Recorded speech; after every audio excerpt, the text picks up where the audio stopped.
Hey YouTube, it's old Watachi again. I'm doing this video. Uh, it's going to be about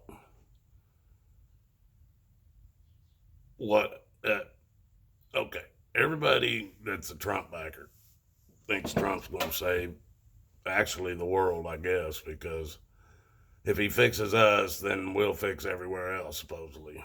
But and the Democrats believe that these socialist people are going to save the world too.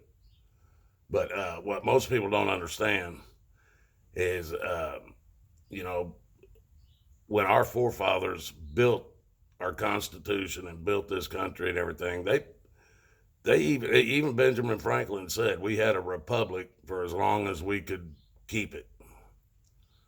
Well, they built into the Constitution and everything. If we as a people couldn't govern ourselves for the where the government could move in, do what they need to do, and that's basically what's happened to us.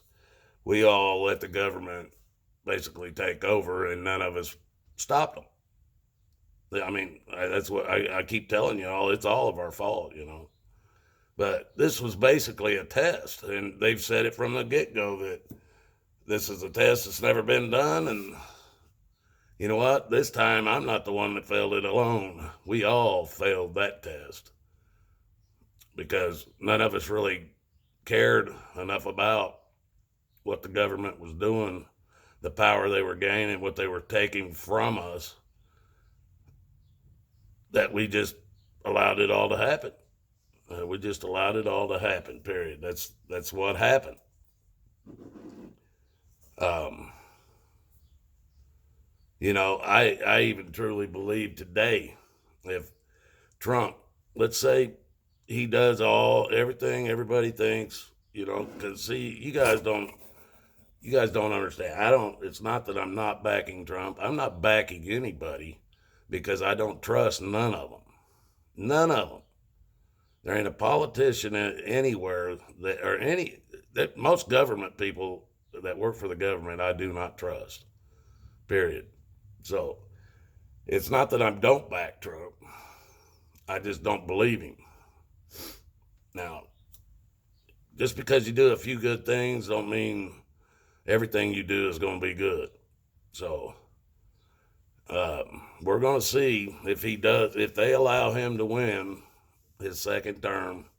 We will find out. But let's just say he does enough and gets things taken care of that needed to be taken care of, that he actually can turn the power of our government back over to we the people. Let's say he can do that. Hell, it took us less than 100 years to let it go before. How long is it going to take us this time? 50 years? 20 years? How long would it take before we would be right back in the same boat we're in? Because people don't want to be bothered with the government shit. They don't want to be bothered with government. They don't really want to know nothing about it. They get told what a law is and how it's going to be enforced, and they follow it to the letter. So they're not willing to be free. They're not willing to be free in the first place. They have to be told what's right and wrong. Just like people in this country believe abortions are right. A woman's right, it's her body, and that it's right. Sorry, people. You can believe what you want. The devil can make you believe many things. But murder is murder. And you can't call it anything else.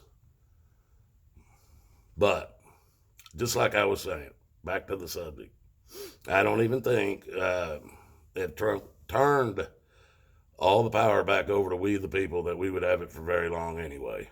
Most people today, you can ask them if they know who the vice president is. You can ask them what the three branches of government is. You can ask them what's an executive order. You can ask them. I mean, there's a million questions you can ask them, and they don't have a clue. They don't know. And I'm not talking people that only have a high school education.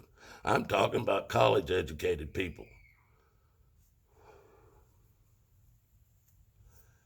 And this stuff, the government stuff, if we're going to be free and govern ourselves, it should be taught from kindergarten all the way up through any colleges you go through, however long you're in school.